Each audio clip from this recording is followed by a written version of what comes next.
Welcome کرتے ہیں سر ناصر صاحب کو. سر ویلکم ٹو دا شو.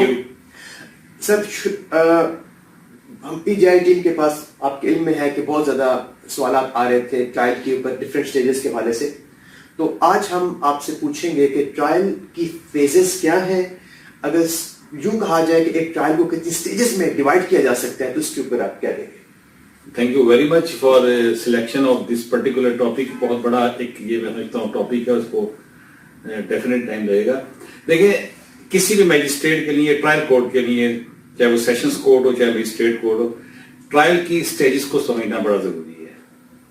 ہمارے موسٹلی ٹرائلز آپ دیکھے ہوں گے ہائی کورٹ میں جا کے سپریم کورٹ جا کے ویشیٹ ہو جاتے ہیں, کیونکہ ہم نے پراپر سٹیجز کے اوپر پراپر اپلیکیشن نہیں کی ہوتی, چیزوں کو دیکھا نہیں ہوتا. تو یہ بہت ضروری ہے ہمارے ٹرائل کورٹس کے ججز اور میجسٹریٹ کو سمجھنا کہ اگر ایک محتاط طریقے سے ہم اس کی بائفرکیشن کریں تو ٹرائل کو آپ 3 حصوں میں تقسیم کر سکتے ہیں. ایک آپ کی پری ٹرائل سٹیج ہے. پری ٹرائل مین جب آپ نے چارج فریم نہیں کیا, ابھی کمنسمنٹ نہیں ہوئی. دوسری آپ کی چارج سٹیج ہے, اور تھرڈ آپ کی پوسٹ چارج سٹیج ہے.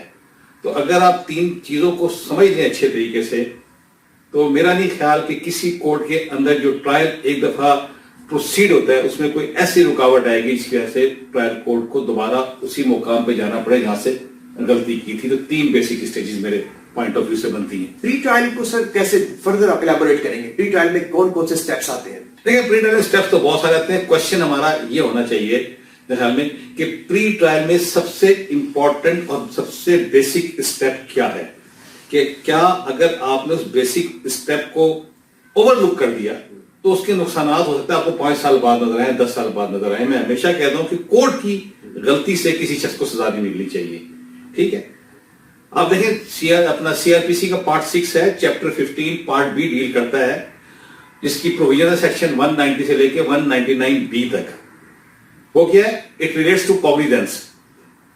سب سے بنیادی چیز ہے وہ ہے کاگنیزنس. اگر ہمیں یہ کاگنیزنس کا پرنسپل سمجھ آ جائے, اس کو ہم اپلائی کریں ٹرولی صحیح معنوں میں, تو پھر یہ وہ بنیاد ہے جس کے اوپر آپ نے پورے بلڈنگ کو, مطلب آپ نے اس کی اسٹرکچر کو سٹینڈ کرنا ہے یا جو بھی اس کی تعمیرات کرنی ہے. کاگنیزنس کیا ہے؟ چلان آپ کے پاس آ گیا, استغاثہ آپ کے پاس آ گیا, خالی آنا یا آرڈر پاس کرنا کاگنیزنس نہیں ہے. قانون نے اس کی ڈیفینیشن کہا ہے کہ application of judicial mind to the facts and circumstances of the case, یہ واقعات. اور جب آپ جوڈیشل مائنڈ اپلائی کر کے کوئی ایسا آرڈر پاس کرتے ہیں جس میں پریکٹیکلی آپ بڑھ رہے ہیں آگے کیس کی طرف, تو دیٹ از کالڈ کاگنیزنس ٹیکنگ. ایک چلان آتا ہے, میں سمپل آپ کو ایگزامپل دیتا ہوں. آپ لکھتے ہیں چلان داخل ہوا, برائے مزید کارروائی فلاں تاریخ کو پیش ہو فار فردر پروسیڈنگ.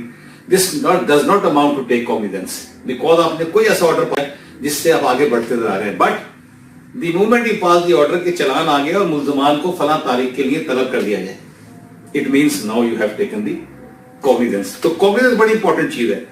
cognizance کے لیے جب ہم 190 میں بڑے پابند ہو کے رہتے ہیں, ہم شاید 190 سے آگے جو دیگر پروویژنز ہیں ان کو یا تو پڑھتے نہیں, اگر پڑھتے تو احتیاط سے نہیں پڑھتے. 190 کی جو پروویژن ہے وہ کاگنیزنس ڈیل کر رہی ہے میجسٹریٹ کے لیے. ایک طرف اس کو کاگنیزنس کے بارے میں بتا رہی ہے, دوسری طرف ایکسیپشن بھی دے رہی ہے. پہلے تو یہ بتا رہی ہے ایک جرنل کہ all the magistrates first class, اور دوسرا کیا کہہ رہی ہے, any magistrate specially empowered by the provincial government اور on the recommendation of the high court shall take cognizance, may take cognizance. کن صورتوں میں؟ Number 1 report submitted by a police officer. Report means جس کو آپ 173 کو, جس کو عام زبان میں آپ چالان کہتے ہیں, 173 کے پاس آئی.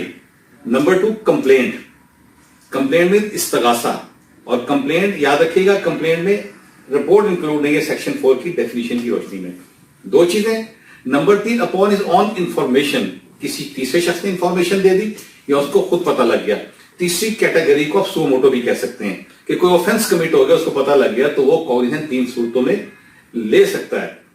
لیکن ایک تھوڑا سا میں اس کو کر دوں اس کو, لیکن ایکسیپشن کیا دی ہے؟ ایکسیپشن دی ہے کہ آپ کے پاس یہ تینوں پوزیشنز بنی, آپ کو پتہ ہی لگا یہ تو جو آفینس بن رہا ہے یہ سیشن ٹرائل ہے, تو پھر وہاں پہ کاگنیزنس آپ کی روک دی. میں نے کہا نہیں, یہاں پہ اب آپ بغیر کسی ایویڈنس کو ریکارڈ کیے آپ یہ کیس بھیج دیں گے سیشنز کورٹ کو, کیونکہ it is tribal by court of session. تیسری میں جو بات کر رہا ہوں کہ ایک بڑی اہم بات ہے جو سو موٹو پاور میں بات کی. دیکھیں 3 لفظ استعمال ہوئے ہیں,